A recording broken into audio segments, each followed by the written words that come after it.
Mahasiswa main balap dimanapun Anda berada, apa kabar? Sebelum kita ngobrol, karena balapan semalam sangat seru. Selamat ulang tahun dulu untuk Azrul Ananda yang ke-17. Jadi ini spesial karena berkaitan dengan hari ulang tahun Asa dan kemarin dirayakan di Surabaya. Kalau tidak salah ada fun run ya kalau saya itu Green Force ya. Green Force Run ya. Kebetulan ini minggu ini sangat sibuk dengan urusan Persebaya, Mas Yo. Mungkin banyak yang belum tahu, saya Ya. CEO klub Persebaya. Jadi mohon maaf, kita Zoom sekarang karena posisi saya sedang di Changi, transit menuju ke Australia karena Persebaya sedang training camp di Australia. Jadi mohon maaf juga, saya pengen pakai baju Sauber tadi, tapi pakai hijau juga walaupun tulisannya bonek. Jadi Boleh. mohon maaf, episode kali ini agak emergency, tapi untung tadi bisa nemu tempat agak rebutan di Terminal 3 ini dan bisa Zoom. Dan Mas Dewo, terima kasih nungguin saya tadi keluar dari pesawat nyari tempat baru syuting. Ya. Jadi rasanya kemenangan atau podium Hulkenberg ini memang sudah terprediksi karena kemarin Asa sudah bikin pesta duluan, Green Force Fun Run itu kan sudah kan, ya kan sudah ke sana. Saya kemarin ke Jakarta juga ada event pagelaran wayang kulit HUT Polri yang ada di Mabes itu juga seharian saya pakai stick ya, karena memang kick pakai sober kick karena apa? Ternyata di Sensi ada ini saya, ada legonya Mercedes. Mercedes, ya. Iya, saya baru tahu. Jadi dia biar tahu nimbahnya yang mesinnya pakai itu gitu kan. Itu kalau saya dipajang di belakang tuh Mas Dewo ya. Oh ya, ini sama karena apa? Saya memang inilah nikmatnya Formula One. Kalau teman-teman kadang-kadang kemarin juga ada yang tanya, Om Dewo jujur dong, Anda itu penggila Max Verstappen gitu loh. Umur 60 kalau suka Max salah gitu. Kita tuh sukanya yang mak-mak gitu, mak-mak. Kalau saya persamaan mak-mak gitu. Dan nikmat saya semalam kalau kita lihat ini gila balapan gila siapa yang beruntung dadu udah dikocok. Ketika Piastri sudah dapat misalnya vonis, wah ini tinggal Max ternyata enggak, semuanya enggak. Wah ternyata Lewis enggak. Ternyata ya ada yang beruntung nanti Asa yang akan menjelaskan karena semalam begitu beruntung tapi semalam balapan adalah saya baru sadar orang menghina-hina helmnya Lando Norris. Saya baru tahu artinya saya sekarang saya. Itu aliran air saya. Bagaimana air itu mengalir supaya tidak licin saya. Jadi helmnya gitu, gambar air-air itu semuanya. Saya baru tahu oh ini saya. Oke, saya balapan semalam gimana saya? Jadi teman-teman, tadi malam itu benar-benar feel good story ya. Kadang-kadang kita ini disuguhi balapan yang endingnya itu bikin kita ada terharunya gitu. Ini bukan karena saya penggemar Norris dan Norris menang di Inggris, tapi Ya, karena melihat Nico Hulkenberg akhirnya dapat podium. Jadi nanti sebentar, kita saya potong, maaf saya potong. Anda semalam nonton GP Silverstone atau nonton film F1? GP Silverstone, Mas. Mirip ya. Enggak. Yang menang tua loh saya tuh. Hero tua yang menang. Sony yang datang ke malam tuh. Orang tua yang menang. Ya kan? Iya, benar-benar kayak ada paralelnya sekarang antara Ya, film oke. F1 dengan ini. Oke, Uh, kembali ke Hulkenberg, Sa. Benar-benar feel good banget gitu Mas. Ya, Maksudnya ketika dia kayak kadang-kadang kan orang dikasih coba, dia sendiri bilang awalnya dia nyeletuk sih easy dia bilang gitu. Tapi dia bilang ya ini kan tinggal menunggu waktu, tapi dia menunggu begitu lama. 242 lomba, 239 start. 239 start kalau satu musim 24 lomba itu 10 tahun menunggu podium pertamanya. Padahal dulu dia ketika masuk F1 itu digadang-gadang sebagai calon juara. Nah, apakah ini nanti akan menjadi Sonny Hayes beneran yang nanti ketika dia nanti umur 40 ke atas baru juara dunia atau juara lomba? Ya, bukan tidak mungkin. ya. Tapi sebelum kita bahas Hulkenberg, kita baca hasil top 10 dulu Mas Dewo, syarat, Boleh. mohon maaf. Jadi Lando Norris, McLaren ini dominan banget ya, jauh di Ya, depan. Jadi sebenarnya mereka berebut sendiri kemenangan.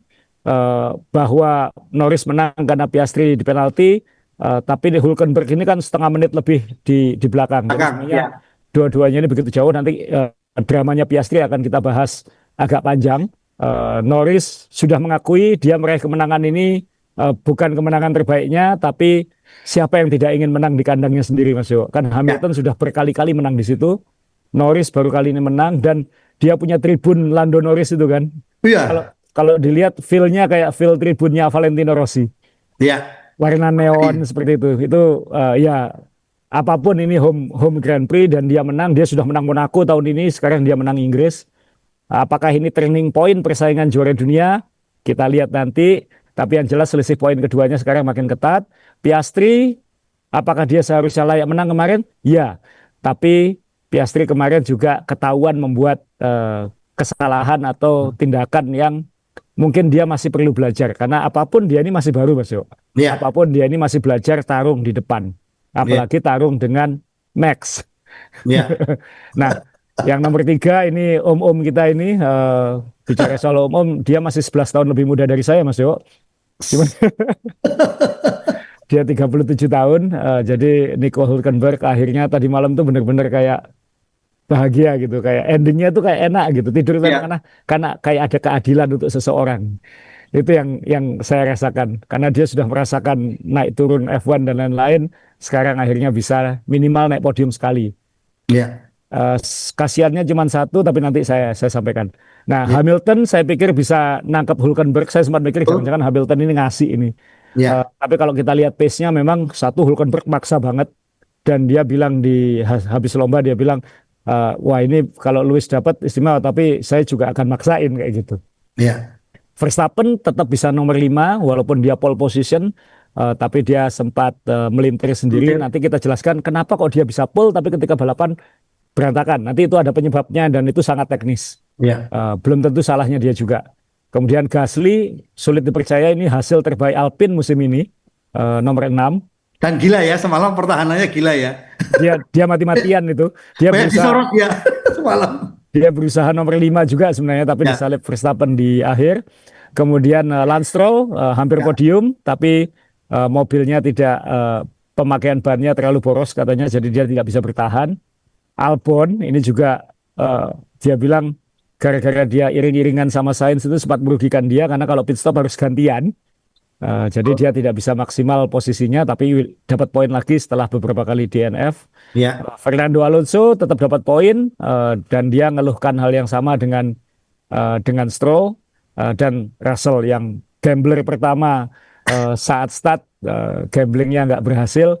Jadi kita lihat balapan kemarin ini kok malah lama-lama pembalap-pembalap ini jadi kayak Sonny Hayes ya gitu. Maksudnya sebelum lomba berani ngambil strategi-strategi oh, yang gila ya gitu ya. tak terduga. Saya Bagus lah.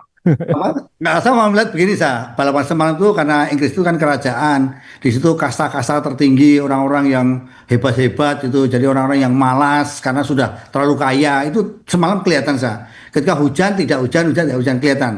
Orang-orang yang pekerja keras, kalau tidak pekerja keras kalau tidak bekerja tidak dapat duit itu yang menang. Semalam kan oranye, kemudian hijau, ini dua dua ojol ini kan, wah kalau sampai terlambat bintang satu kan harus hujan hujan ya hujan harus jalan terus gitu kan. Dan ternyata menang. Yang priayi mundur lah, mundur priayi bangsawan mundur. Ya, so kita ke klasemen Oke, makin ketat. Ini pasti two horse battle ya. Jadi dua pembalap ini yang akan bersaing juara dunia sekarang. Kayaknya ini sudah setengah musim soalnya. Dan hanya 8 poin antara Piastri dan Norris. Ketat banget. Jadi masih bisa flip. ya, Verstappen masih agak berat. Tapi dia masih di nomor 3. Ini penting teman-teman ya. Perhatikan posisi klasemen Verstappen. Karena kabarnya atau gosipnya. Atau kalau gosip itu biasanya ada. Kalau tidak ada asap tanpa api. betul, Bocorannya adalah klausal kontraknya Verstappen itu kalau dia di Hungaria nanti atau akhir Juli nanti itu atau akhir Agustus ya pokoknya setelah Hungaria kalau dia peringkatnya 4 atau lebih buruk dia bisa keluar dari kontraknya untuk bergabung ke tim lain. Jadi ini patut diperhatikan antara poinnya sih masih cukup aman sama Russell tapi bukan tidak mungkin kan ini. Bukan tidak mungkin. Apalagi dengan melihat mobilnya Red Bull belakangan kayaknya makin makin nggak jelas arahnya. Nah, Russell masih peringkat 4.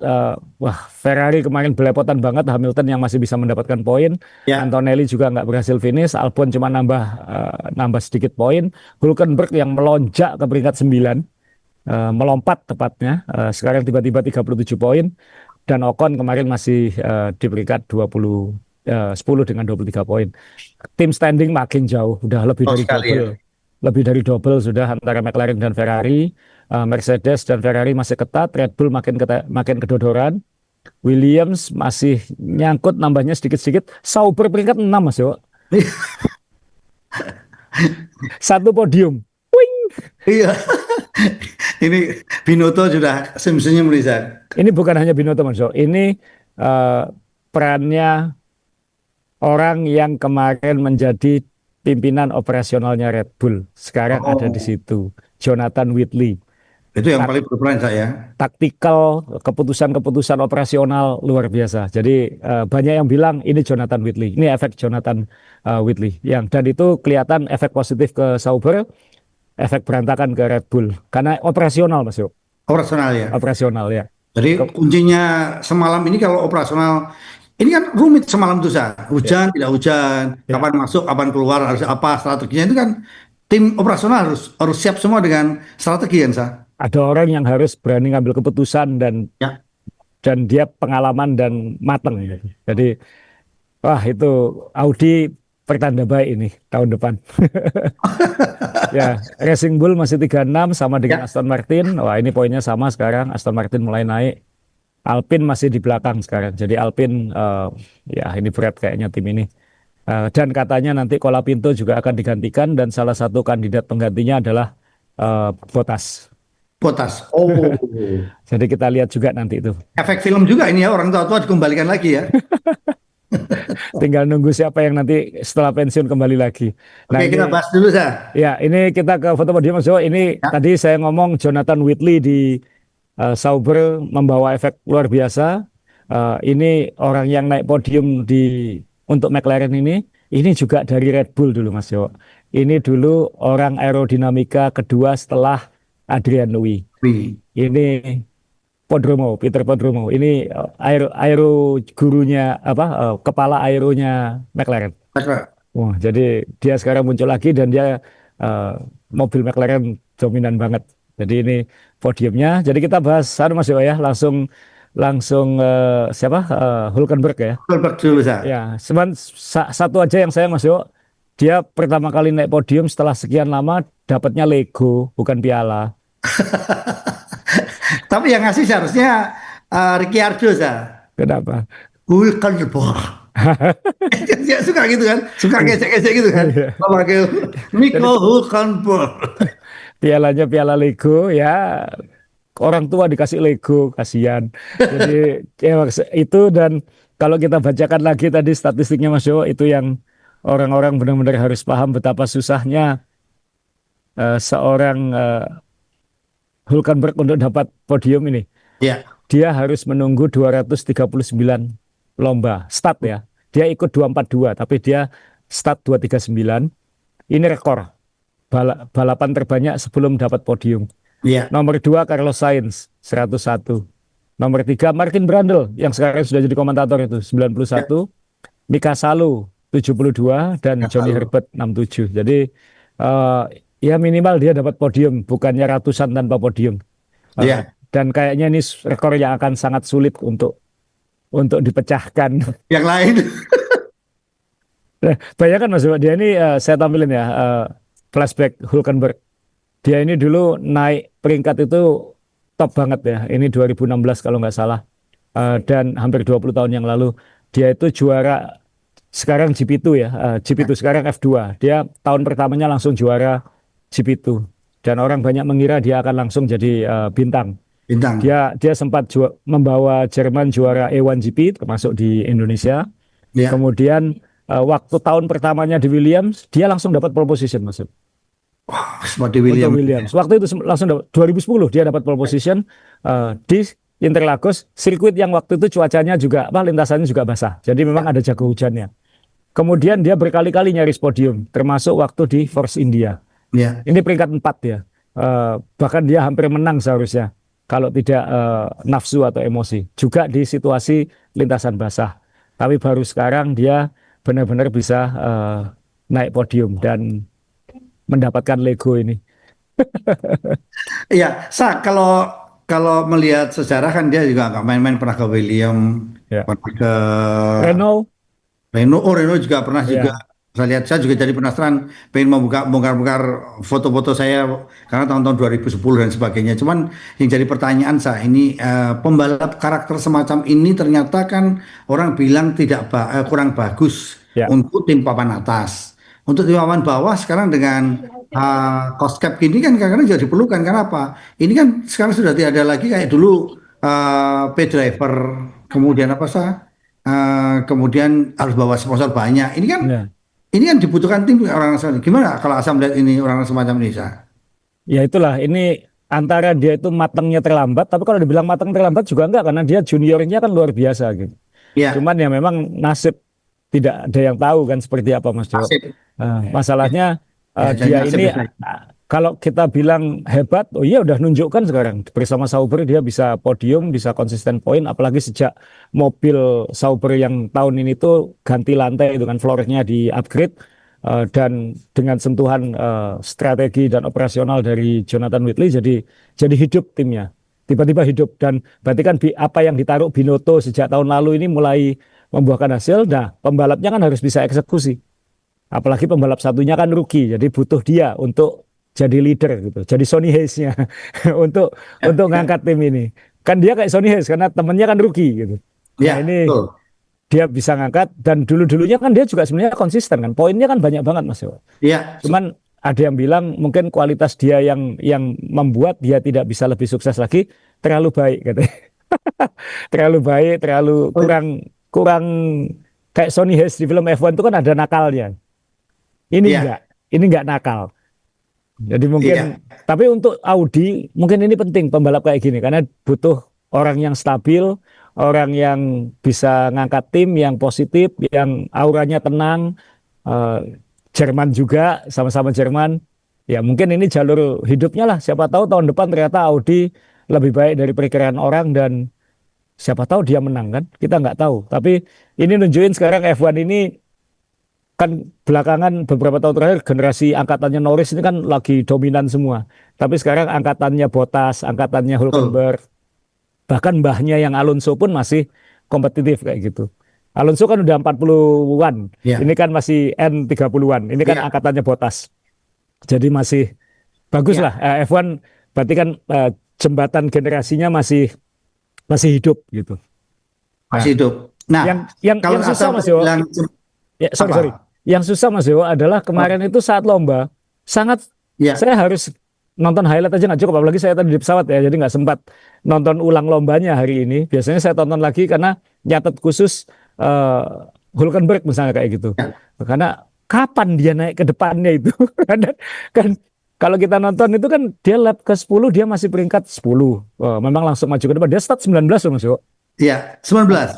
Dan beberapa pembalap ada yang karena lintasannya lembab, banyak yang masuk ke pit untuk ganti ban slick. Slick. Dia mungkin enggak. Kemudian lap pertama, lap-lap awal banyak safety car karena ada banyak pembalap yang kecelakaan.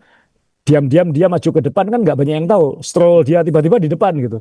Lalu kemudian ketika ronde pit stop, yang jelas kapan kapan dia melakukan pit stop itu keputusan yang benar karena momen pit stopnya pas.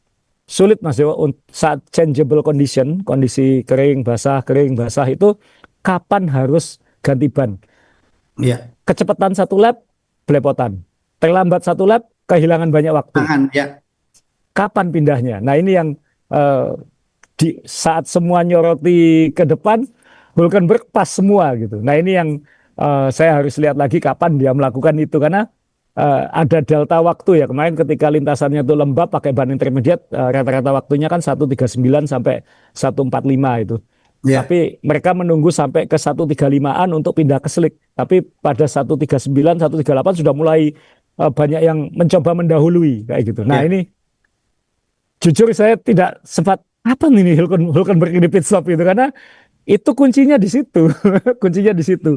Dan dia bisa tarung dengan pertama misalnya dia mendapatkan posisi ketiga itu kan nyalip memang pit stopnya pas terus, tapi dia nyalip kan di lintasan, dia nyalip Ya, Stroll. Eh, betul.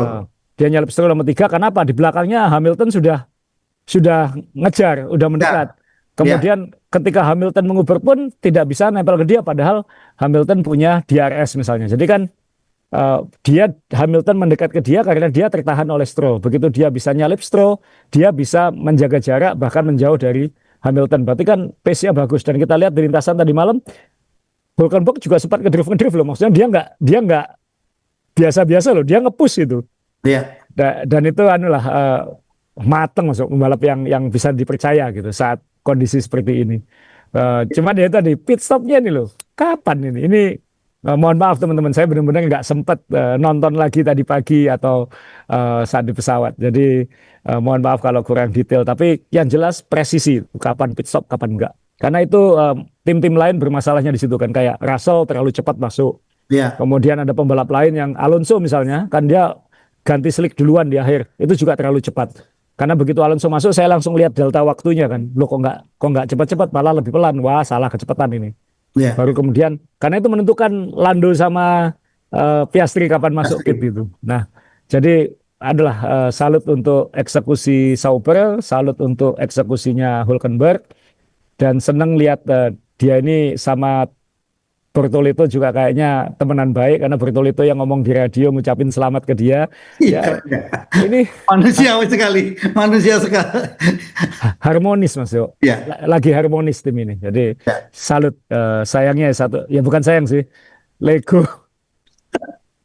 Eh, saya tertarik dengan omongan Asa tadi ketika pembalap tua masih bercokol, kemudian ini kita tidak kehilangan sejarah gitu. Teman-teman yang maaf, yang teman-teman yang masih muda yang mungkin ya kalau tua dengan saya dengan Asa lebih tua ini kan menang duluan aja kan. Kalau teman sekarang kan lebih analisis, lebih tajam, Ya, ya. sumbernya juga keren-keren dan memang kualitas kepalanya. Kalau kita kan kepalanya Lando jadi gambarnya bulat-bulat aja, muter-muter kalau yang anak muda kan enggak. Nah, sedikit cerita saya ditarik ke belakang ini kan juga tim ini bukan tim istilahnya bukan tim yang tanda petik ecek-ecek ini punya sejarah panjang Ya. dari mobil kode mesin C atau apa ya C itu apa ya Nasa? Kode Christine, mobilnya ya istrinya Peter Sauber Mas Yo. ya dulu kan C ya saya Ya, satu C2 ya. C3 baru C4 inilah Sauber ini sangat terkenal di Indonesia karena apa sangat membantu petani C4 kan jenis beras atau jenis jenis padi-padian C4. Nah, asal sedikit cerita saya tentang Sauber. Sauber.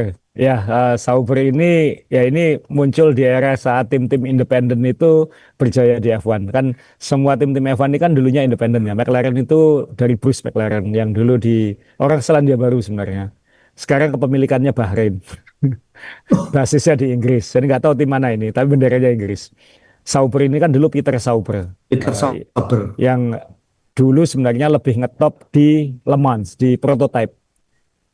Dulu juniornya Mercedes sebenarnya. Jadi semua disupport oleh Mercedes, yang kemudian naik ke F1 disupport oleh Mercedes dan membawa pembalap-pembalap Jerman waktu itu ke F1. Bukan hanya Michael Schumacher yang dia bina dulu, walaupun Michael Schumacher nggak pernah balapan di dia, tapi dulu sebelum masuk F1 Michael Schumacher itu ikut Sauber. Kemudian Heinz Harald Frentzen itu Ya, dulu binaan Sauber. Karl Wendlinger itu dulu binaan Sauber. Dan tim ini juga karena dia relatif nothing tulus Mas Dewo, jadi karena dia selalu jadi privateer, nggak pernah hanya pernah jadi pabrikan ketika diambil BMW kan, habis itu MW. kembali lagi. Tapi sebelum itu kan tim ini juga yang membawa Kimi Raikkonen masuk ke F1. Betul. Waktu itu belum ada yang mau ngambil pembalap dengan pengalaman minim. Iya, Kalau kita ngomong Max Verstappen umur 17 sudah masuk, dulu itu di bawah 20 tahun itu setengah mati untuk bisa masuk F1 dan dia membawa Kimi Raikkonen masuk. Ya tapi ya itu tadi kan private itu ada batasan budgetnya. Ketika pabrikan-pabrikan itu BMW, Toyota masuk dia yang kecepit.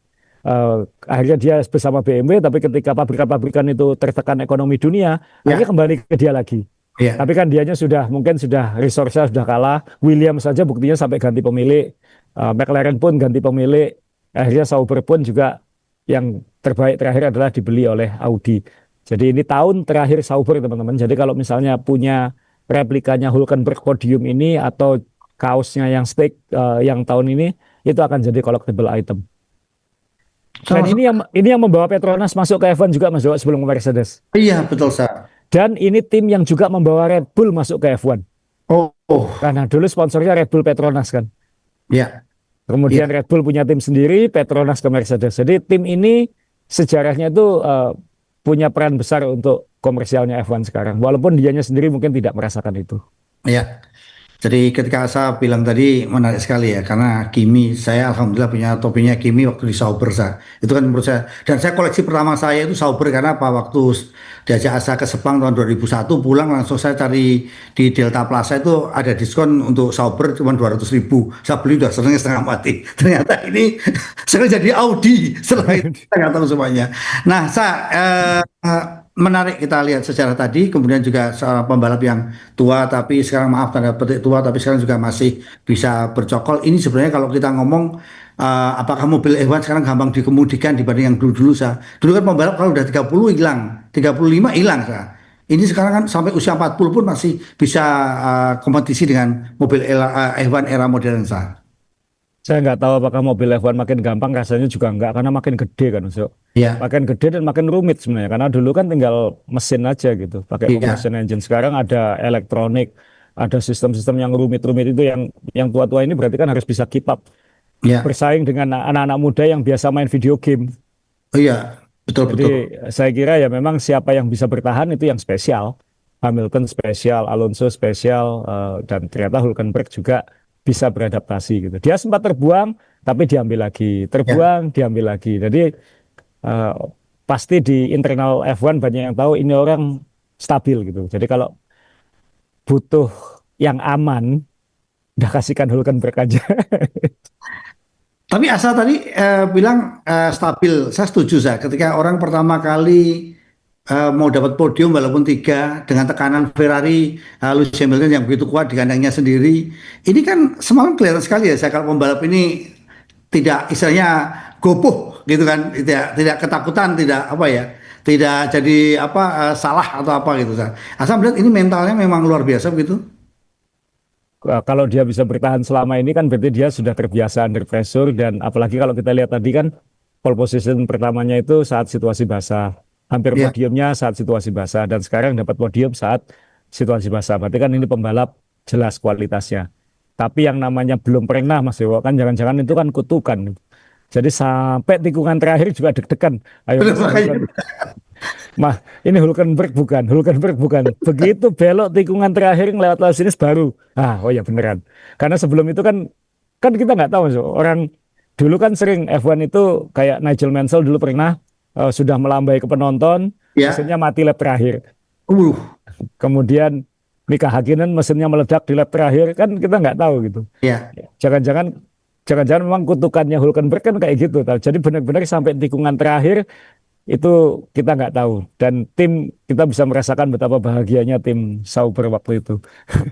Kita bisa lihat kan waktu itu sorak-sorak semua Nico Nico kayak gitu. Wah Iya, jadi ini ngingetin kita tahun 2007 ya saya, 2007 ya saya kita ke Shanghai ya. ketika ada tim kecil Saka Yakamoto yang dapat 1 poin, pestanya gila-gilaan. Ini tim kecil yang dapat podium kayak apa itu biar teman-teman bisa merasakan itulah yang nikmatnya F1 itu seperti itu. Iya. Dan Hulkenberg bilang aku capek banget katanya, aku pengen pulang. Ini kan nggak aneh-aneh, ini orang family man juga gitu. Jadi ya salut, dan dengan performa Sauber yang seperti sekarang jangan kaget kalau hasil-hasil bagus akan mereka dapat lagi di 12 lomba ke depan. Apalagi nanti kalau ada balapan-balapan hujan lagi kan gitu. Ya. Sebelum pindah satu pertanyaan. Silverstone ini kan selalu cuacanya kadang-kadang nggak jelas kayak di Interlagos, kayak juga di Suzuka Jepang gitu kan sa. Ya. Kalau menurut Asa, ini sirkuit perlu dipertahankan atau perlu dipindah jadwalnya? Karena sirkuit ini kan juga sebenarnya kalau balapannya kering menarik sekali kan sa. Ya, ini sirkuit. Jadi balapan kemarin itu adalah perayaan 75 tahun F1, karena lomba pertama diselenggarakan di Silverstone. Jadi ini tempat balapan F1 secara resmi pertama kali diselenggarakan. Sebenarnya kalau dibilang pindah tanggal, ini loh bulan Juli Mas Yo. Bulan Juli itu musim panas. Jadi kalau ada cuaca ya English weather, memang cuaca Inggris seperti itu. Kan dia di pulau kan. Jadi, Ya, tapi saya sih nggak keberatan Mas Yo. Lebih baik balapannya begini daripada kering. Kalau kering kan bisa one stop ini. Kalau kalau basah kan banyak yang bisa one stop nggak finish gitu. Nah ya, ini eh, menurut saya sih nggak apa-apa. Dan ini sirkuit sangat-sangat klasik dalam artian meliuk-liuknya seru banget. Banyak tikungannya tapi low downforce. Tapi bahwa low down first bukan berarti dia nggak boleh kuat. Dia low down first tapi nikungnya harus kuat. Nah itu kan nyimbanginnya susah itu. Skill pembalap sangat-sangat penting karena meliuk-liuk luar biasa. Lebar mengizinkan terjadinya pertarungan DRS maupun tanpa DRS. Ya, Atmosfernya luar biasa, 500.000 penonton kemarin iya di betul. Silverstone. Ya jangan dipindah lah, ini tradisinya, dan itu yang bikin saya nggak pernah akan bisa nonton ke Silverstone Mas Yo, karena balapannya selalu dekat ulang tahun saya dan ulang tahun perusahaan, jadi susah. Jadi banyak di sana dong kita. Sejak 20 tahun lalu yang aduh nggak bisa ini ke Silverstone karena dia selalu awal Juli dari dulu.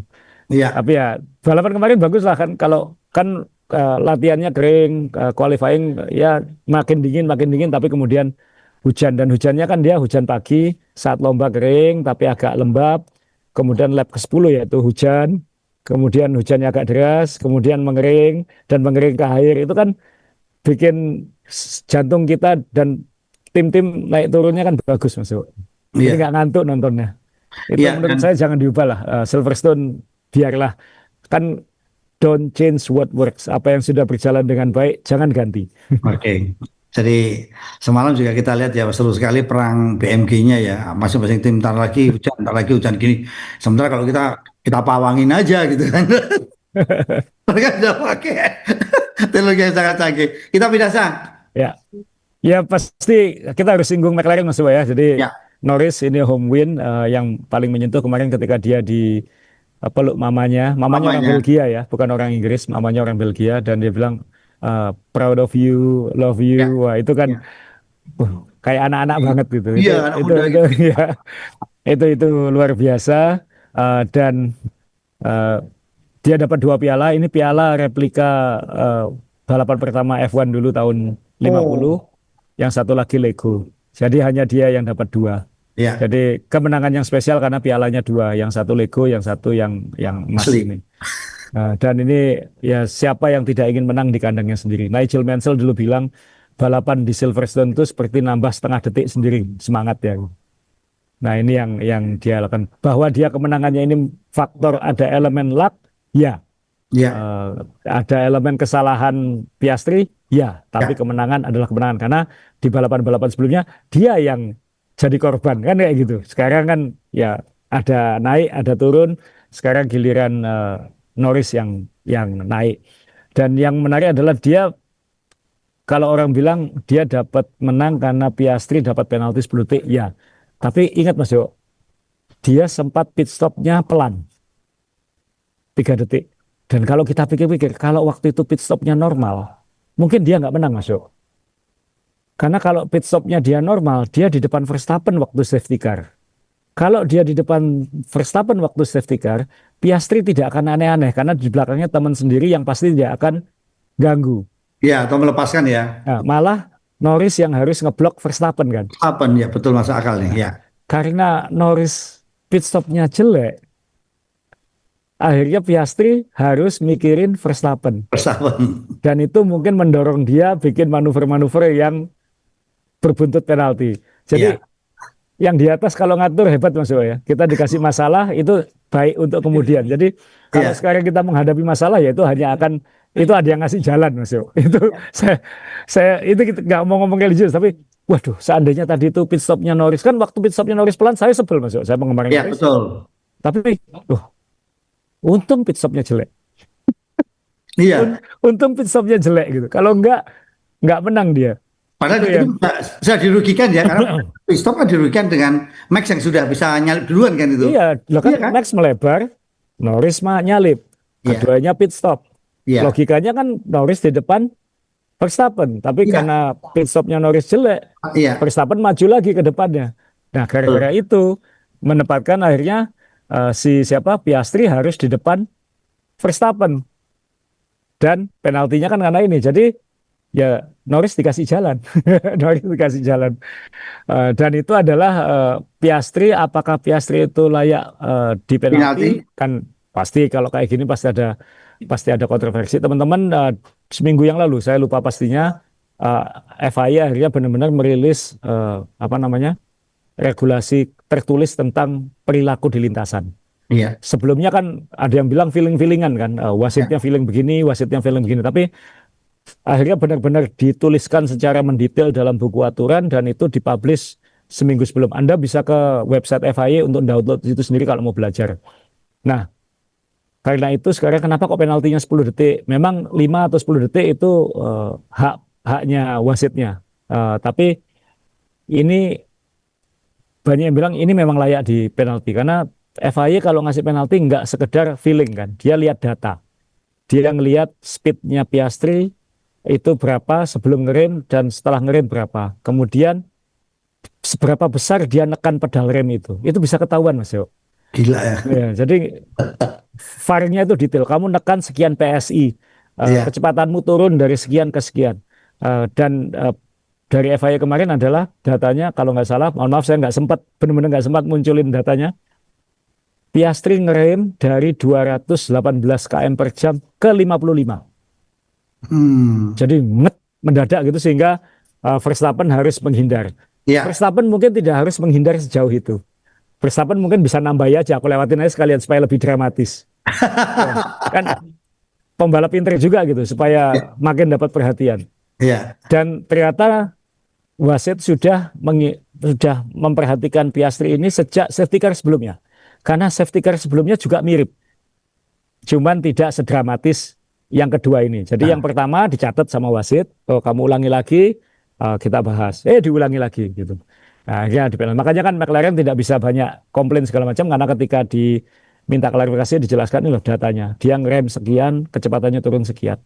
Dan itu masuk kategori erratic nyebutnya kan. Jadi erratic acceleration or braking. Ini aturan 55.15. Ini yang saat prosedur perilaku saat safety car masuk ke pit, safety car in this lap. Ini ada di bagian bawah. Jadi tidak boleh melakukan erratic acceleration atau braking atau manuver lain yang bisa membahayakan pembalap lain atau menghalangi restart. Jadi dia kena pasal ini. Jadi kebetulan ini minggu lalu itu didetailkan lebih banyak dan dia kena. Jadi ya kita harus ingat teman-teman Piastri ini relatif baru. Jadi dia belum nakalnya itu belum halus. bolos. Nah, Nakalnya kita belum halus ya. mundur ke belakang 2021 ketika Max Lewis Hamilton itu kan juga sering seperti itu kan, saya nggak diganggu. Iya. Itu, Nggak usah itu Kanada kemarin kan juga Russell ngerem juga Mas Yo. yo, Max, tapi kan kalau ngelihat datanya itu tidak se ekstrim ini. Dan waktu itu safety car masih di lintasan. Jadi memang Russell harus jaga jarak dengan safety car. Nah, saat Piastri ngerem itu, safety car sudah nggak ada, sudah ya. jauh. Jadi agak beda kasusnya dengan di Kanada dengan Russell. Jadi ya memang ya ketangkap basah lah intinya kayak gitu. Ya, dan luar biasa ya. Ya kena basah orang namanya juga hujan kemarin. Cuman yang jadi masalah ya kita akhirnya ketawa-ketawa juga ya. Kalau ada terjadi kecelakaan itu kan kalau di kita kan jalannya dilihat berapa meter dia ngerem dan Ya, sebagainya. Kalau di sini cuma dilihat dari data aja ya. ya. Nggak perlu kita ngukur-ngukur karena kalau kecelakaan itu aja. Oh berapa? Ayo silakan protes. Ini datamu. Iya, Makanya kan nggak bisa protes lagi. Dan buat McLaren kan nggak ada bedanya sebagai tim. Karena tetap 1-2, cuman yang menang beda gitu. Yang agak lucu kan waktu Piastri sempat di akhir lomba bilang, boleh nggak ini tukar posisi supaya adil gitu. iya, Ya nggak adil dong kan. Kamu yang bikin salah kok kayak gitu. Kecuali kayak dulu waktu McLaren memaksa David Coulthard mengalah ke Mika Hakkinen. Kalau nggak salah di Australia. Itu adil. Kenapa? Karena McLaren membuat kesalahan waktu Hakkinen memimpin, McLaren bikin kesalahan nyuruh dia masuk, ternyata bukan, salah informasi. Akhirnya pit stopnya dibatalkan dan itu bikin Coulthard di depan. Nah, ketika itu terjadi, adil buat tim bilang Coulthard tadi itu Mika bukan salah Mika itu salah tim, jadi tolong kamu kasih posisi. Nah itu beda lagi. Ini kan Piastri yang ketahuan, yang dianggap wasit membuat kesalahan, jadi ya justru nggak adil kalau dia harus Norris harus kalah ke dia. Untungnya Piastri ya. Jadi kalau yang minta itu Lando, kamu udah tua tapi kekanak-kanakan. Kalau ini memang masih kanak-kanak ya, jadi nggak apa-apa. Ya dan masih bagus lah, dua-duanya masih Oh ya, masih ya, masih ya, masih sportif ya. lah. Dia, Kan? dia yang datang kemudian ngasih sama saya ketika Hulken tadi menang kan sekelas Max datengin ngasih selamat ya kan. Ya. Itu luar biasa. Bagus banget, bagus banget ya. Jadi ya Ya, teman-teman ini salaman, ini perang dingin ya karena 12 lomba terakhir kita akan melihat siapa yang juara dunia. Dua-duanya belum pernah juara dunia. Dua-duanya mungkin mengetahui bahwa ini mungkin peluang terbaik mereka karena belum tentu mobil McLaren tahun depan sekompetitif sekarang. ya. Jadi ya kamu harus memaksimalkan peluang yang kamu punya. Jadi teman-teman ini penting banget nanti ke depannya. Deg-degan juga sebagai penggemar Norris karena ini makin matang, makin matang, makin matang. Yang ini masih belum belum memastikan dirinya itu nggak gampang bikin kesalahan gitu Mas. Makin matang ya, makin matang dan makin makin bengis ya. Lihat tuh Makin Mas, bengis. ini dia lihat cara semalam ini kalau kita mau jujur, Piastri memang luar biasa, luar biasa. Jadi ketika hujan, saya pikir melakukan kesalahan atau apa tidak juga, Nggak. Dan seharusnya Norris itu lebih jago di hujan, tapi Piastri bisa nyanyi kan, Ya, bisa nyanyi banget. Jadi ya ini makin seru karena live ini hampir setara, ini. ya. Setara mungkin. Mungkin ke depannya Piastri akan lebih jago, tapi saat ini Norris berhasil comeback, apalagi setelah McLaren bikin modifikasi suspensi yang bikin mobilnya lebih nyaman dikendari lah untuk Norris minimal, kayak gitu. Jadi makin imbang. Nah, ini eh, seru musim ini walaupun bersaingnya dalam satu tim tapi potensinya seru banget. Yang kasihan ya Ferrari Mas Dewa ya karena aduh kalau Apa lihat saya, ya kalau apa yang terjadi dengan Ferrari saya? Jadi pertama sudah keluar-keluar ganti floor dan itu nanti udahlah piala kasihkan duluan aja deh. Rasanya udah pede banget. ya Karena ini saat kandangnya Lucien Lewis gitu ya. Lewis Apa sudah 12 tahun berturut-turut dapat podium di sini, sekarang hampir podium. Waktu babak latihan yang kering Ferrari ya, kenceng banget dan itu wah seru ini karena Ferrari, Mercedes, McLaren itu selisih waktunya mepet banget, hanya selisih 0,2 mungkin. ya, Tapi ketika cuaca berubah gini, ya ada yang ke laut, ada yang makin cepat, ada yang konsisten, ada yang kehilangan kendali kayak gitu. ya. Jadi eh, jelas banget bahwa mobil Ferrari liar banget, sulit dikendalikan. Jadi masih belum balance-nya belum ketemu di lintasan basah seperti ini. Mungkin ada kaitannya sama suspensi dia yang mungkin stiff atau apa kita nggak tahu. Yang jelas Lewis bilang mobil ini sangat-sangat sulit dikendalikan. Leclerc melintir melebar beberapa kali nggak karuan. Eh, tapi harus diakui bahwa kalau lintasannya kering, Ferrari mungkin akan jauh lebih tangguh, akan jauh lebih hebat. Karena di Austria udah kelihatan tanda-tanda membaik kan dengan floor yang baru. Sayangnya karena hujan tidak bisa menunjukkan kemampuannya di Silverstone. Tapi di balapan berikutnya nanti kalau itu Belgia ya, Spa Belgia kita akan lihat betapa eh, dengan pembalap yang hebat, yang cepat, jangan kaget kalau Ferrari akan makin mendekat ke depan. Mungkin karena mereka sekarang harusnya loh ya, mereka ini nomor 2 setelah McLaren, harusnya. Hmm. Eh, Ya kita lihat nanti seperti apa dengan dua pembalap ini. Eh, Harusnya itu maksudnya sekarang problemnya di mana? Apa tetap kendala tim? Yang jelas Hamilton sudah tidak lagi berantem dengan Leclerc soal setelan, sudah satu arah. Itu Ya, penting. Nah, dan itu mungkin kenapa Ferrari belakangan berkembangnya baik karena tidak lagi tarik-tarikan. Jadi sudah satu arah fokus ya. yang sama-sama saling menyesuaikan, Ya, khususnya Lewis menyesuaikan ke setelannya Leclerc. Dan tinggal sekarang bagaimana, oke, sudah satu paham ya, satu bahasa, kita maju ke depan. Itu penting Mas Yo. Jangan sampai ini maunya gini berantakan nanti kayak gitu. ya, Nah, ini yang jelas setelah separuh musim minimal ada klik dalam konteks setelan mobil itu yang paling penting. penting. Ini mereka belum menang loh ya. Mercedes sudah nyuri menang loh. Ferrari belum belum nyuri menang. Itu bahaya banget. Tapi yang Baru sprint paling race menangnya lah, kenapa? baru menangnya sprint. Oh ya sprint. Ya ya belum belum dihitung, belum dihitung. Eh, dan mereka butuh cepat kan nanti kalau di Monza mereka harus harus kelihatan taringnya itu nanti Ya. saat di Monza. Kalau enggak bahaya juga itu. Red Bull Mas Dewo ini yang Nah, mungkin ini teman-teman apa yang agak terjadi dengan Red Bull, ya ini kenapa kok saat qualifying bisa mencuri pole, Ya, sedangkan saat lomba malah ini belum. melintir Ya, melintir saat sebelum restart itu yang ngasih waktu, ngasih kesempatan Lando ke depan. Jadi ya. teman-teman perhatikan foto ini. Ini foto diambil saat qualifying dan mobil setelah qualifying itu harus masuk parframe. Setelannya tidak boleh diubah untuk lomba. Jadi apa ya settingan dasarnya itu tidak boleh diubah. Red Bull saat qualifying benar-benar mengoptimalkan untuk qualifying. Jadi mereka memutuskan low downforce. Jadi sayap belakangnya ini hampir Monza spec. Jadi dia benar-benar ngejar secepat mungkin dengan harapan Max bisa mengendalikan kuda liar ini. Dan itu berhasil karena selisihnya kan 0,1 nggak sampai 0,1 Mas Dewa. Jadi dia bisa nyuri itu. Sedangkan McLaren kalau kita lihat foto mobil McLaren di mana yang lebih jelas ya di sini tadi maaf saya carikan fotonya. Oke kita lihat ngambil sini. Ini sayapnya Red Bull tipis karena nggak berubah ya saat sejak qualifying. Ini sayapnya Piastri kelihatan lebih high downforce, lebih lebih vertikal, lebih kelihatan logonya.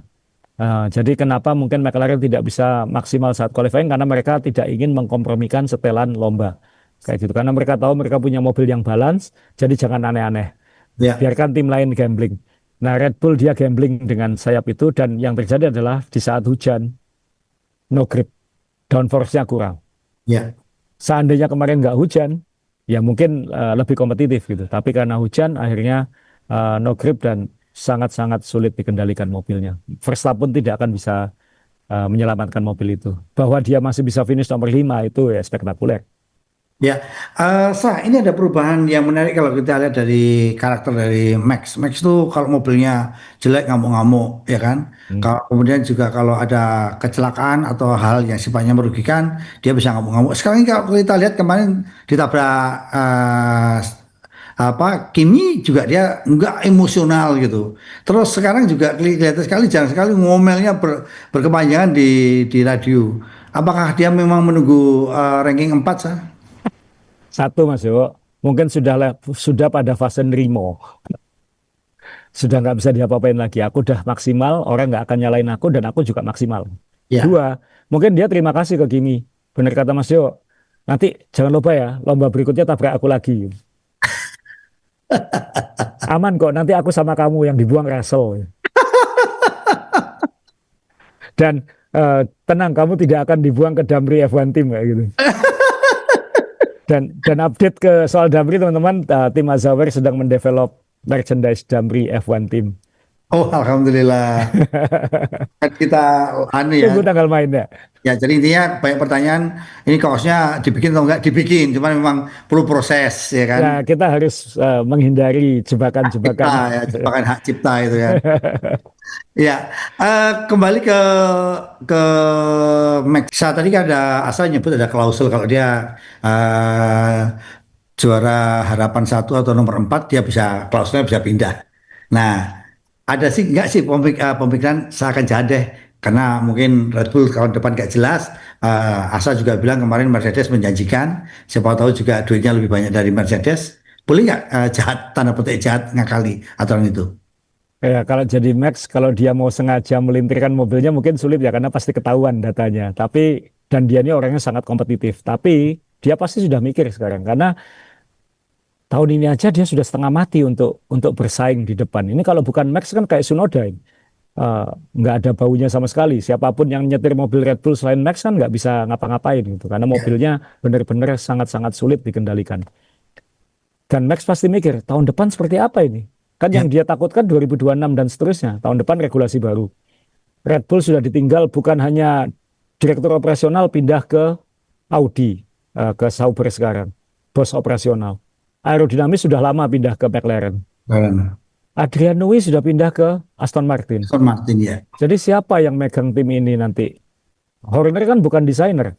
ya, Horner juga bukan operasional. Dia petinggi politiknya kan di atas kan seperti itu. Ya dulu dia operasional, tapi sekarang mau nggak dia turun lagi ngurusi operasional? Belum tentu juga kayak gitu. Nah, berat kan, Bro? Belum lagi power unitnya kan. ya, Honda pindah ke Aston Martin. ya. Bikin sendiri loh Red Bull. Oh, dengan Madiun, KAI, Powertrain, ya kan katanya pakai Red Bull Powertrain, PT KAI Inka. Madiun. Ya, jadi kalau jadi back ya mungkin dia tetap akan maksimal, tapi ya untungnya mungkin ada klausal-klausal itu yang dia bisa lompat kayak gitu. Jadi Ya, ya kita akan menarik ini. Apalagi belakangan makin banyak omongan Mercedes itu kan. Kayaknya sih sudah Toto Wolff tinggal nunggu aja kasih tahu ketika momennya tiba kayak gitu. Jadi semalam tuh saya lihat Toto Wolff tuh, Toto itu seneng aku saya. Jadi ini topinya pas sekali. Jadi ini kayak mafioso nih. Gimana cara ngambil orang ini? Bagaimana ngakali? Asa kan pasti banyak cerita tentang di Formula One itu kan agreement itu bisa dikalahkan dengan tanda petik uang. Itu kan sering sekali terjadi kan, Sa? Iya. Jadi kontrak itu bisa dibeli atau dalam konteks Verstappen ada loophole-nya, ada lubang-lubangnya yang ada klausal-klausal yang memang disepakati dari awal supaya win-win kayak Ya, gitu. Atau saya yang win kamu enggak. Nah ini yang jadi ketika dulu ingat kita pernah bikin episode dulu Mas Dewo ketika Verstappen tekan kontrak sampai 2028. Judulnya kalau nggak salah kontrak baru Verstappen dan efeknya ke F1. Karena wah, panjang sekali kontraknya sampai 2028 kan nggak umum di F1 seperti itu. ya, Kalaupun iya biasanya 3 diperpanjang, 2 diperpanjang gitu. Ini sampai 5 tahun lebih waktu itu. Nah, ya. tapi saya tahu oh, ini pasti ada klausal-klausalnya. Nggak mungkin sepolos itu. Nggak mungkin Verstappen menggantungkan hidupnya segampang Lama itu. itu. Jadi ya kita tunggulah ini kan semua akan Agustus itu adalah kontrak pembalap, keputusan-keputusan teknis untuk tahun depan itu semua harus final bulan Agustus. Ya. Sebulan lagi. Iya, semalam kita lihat kan Aston Martin udah ngeluarin apa pusakanya, ya kan? Nui udah keluar, ya kan? Ya, Noto ada di Audi. Jadi rasanya apakah 2026 ini kalau kita lihat sudah merata ya, tim yang paling jagoan Red Bull karena memang kalau kita lihat benar kan omongannya siapa sih omongannya Lewis Hamilton ini perusahaan minuman yang ternyata menjadi raksasa iya. di Formula One dan sudah diprotoli satu-satu semuanya. Ini 2026 apakah tanda petik jadi seru ya karena merata kan ini orang-orang hebatnya sudah dibagi ke tim-tim lain. Sama Mas Yo, bisa merata, bisa muncul dominasi lagi. Kita nggak tahu karena regulasi baru. Ketika regulasi baru mesin power unit tahun 2014 ya, pertama diterapkan, Mercedes nggak terkejar bertahun-tahun. Ya, Ketika regulasi mobil berubah beberapa tahun yang lalu, 2022, Red Bull nggak terkejar 2-3 tahun. ya, Butuh tahun ini, pertengahan musim lalu dan tahun ini untuk lebih kompetitif. Nah, ketika tahun depan berubah lagi, dan tahun depan itu dua-duanya loh, aerodinamis dan power unit. Ya, kalau misalnya ada yang tiba-tiba on dominasi lagi, ya kita harus nunggu 2-3 tahun lagi sebelum konvergensi lagi. Ya, dan itu kabarnya Mercedes. ya. Sebelum pindah ada yang melitik. Saya lihat beberapa tayangan pembalap top, kemudian juga Stella juga ngomong juga ini Max ini orang luar biasa yang presisi pada saat kualifikasi. Dan dia dibandingkan dengan Piastri yang begitu wah sangat sekali itu ya. Ini ini pembalap-pembalap sekelas ini yang nurun yang punya ilmu arah ke sana untuk yang muda-muda kurang lebih siapa sah? Waduh, ini belum belum kelihatan ya. Norris masih tendensi bikin kesalahan. Eh, Piastri mungkin, tapi Piastri juga masih ada belajarnya gitu, masih ada bikin kesalahannya. Tapi Max dulu juga kayak gitu. Ya mungkin sekarang yang paling potensi ya Piastri. Antonelli masih kejauhan mungkin, masih Ya, masih kejauhan. Dan ngeri juga kalau Antonelli tahun depan harus dipasangkan dengan Verstappen. Ya, itu bahaya. Eh, ya. intinya siapapun teman satu timnya Verstappen tahun depan bahaya. Jadi kalau ada pembalap yang akan ditandemkan dengan Max, boleh dong minta gaji lebih sama untuk biaya stres itu ya. Ya masalahnya siapapun yang jadi teman satu timnya Max nggak punya bargaining Mas Yo. Russell sekarang nggak punya bargaining harga, nggak punya bargaining posisi. Sehebat apapun dia, dia nunggu, dia hanya bisa nunggu. Aku ini orang nasibku harus menunggu Max. Max kemana baru aku memutuskan nih. Ya, itulah posisi pembalap nanggung gitu ya saya. Spektakuler sekali. Hebat loh ini, hebat Apa? tapi nanggung. Iya kan, di tim besar tapi nanggung. Ada tambah lagi untuk Red Bull? Cukup Mas Yo, kita mohon izin ini harus siap-siap boarding, jadi kita nggak bisa terlalu lama lagi kayak gitu. Ya, jadi kembali lagi ke soal kaos Damri teman-teman. Sorry Mas Yo. Mas Yo ingatkan dulu kita kasihkan ngobrol jalan-jalan, nama kita sampai dipanggil di airport Azrul Ananda dan Dewa, ya nama Mas Dewo. Kita Dewa sampai Yoni menurut saya. sampai kita lari-lari masuk ke pesawat. Ya makanya ini sebelum ditutup teman-teman ini kabar gembira karena kemarin sempat lama Asa mencari celah supaya ini tidak mengganggu hak cipta produk-produk lain yang nempel di situ kan ini berkaitan dengan produk lain. Sudah ada desain dari Damri yang sebentar lagi nanti akan kita launching itu ya saya. Iya. Dan saya tutup ini dengan Mercedes ah. Jadi kemarin saya ke Jakarta ke toko yang jualan baju-baju Mercedes. Jujur saya bingung saya ada nomor kalau nomor 63, nomor 12 saya tahu itu siapa. Nomor 25 saya yang bingung. Itu ada kaos Mercedes tapi nomornya 25. Saya tuh bingung googling siapa. Saya tanya Mbak ini pembalap siapa ini? Lalu dia jawab, oh ini punyanya Russell Mas.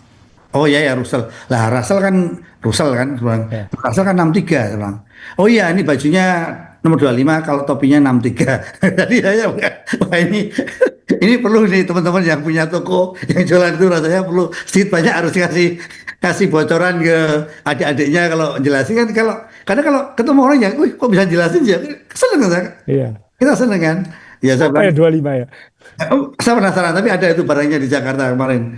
Tapi yang lucu, ya kaosnya 25, tapi topinya 63. Jadi, namanya bukan pembalap. Ini pemain nomor 25 itu kaosnya, tapi pemainnya kalau topinya nomor 63. Asa, ini Persebaya ke Port Australia Australia kita dalam rangka. kita mini training camp dan pertandingan karena bulan depan kan Liga 1 dimulai. Jadi kita kumpul di Perth. Ini bukan hanya sekedar training camp dan pertandingan karena ini juga memperingati sister state Jawa Timur dengan Australia Barat. Ya, Teman-teman bisa menyaksikan pertandingannya nanti di Indosiar hari Rabu tanggal 9 jam 6 sore. 6 atau ya. 7, lupa saya. Live.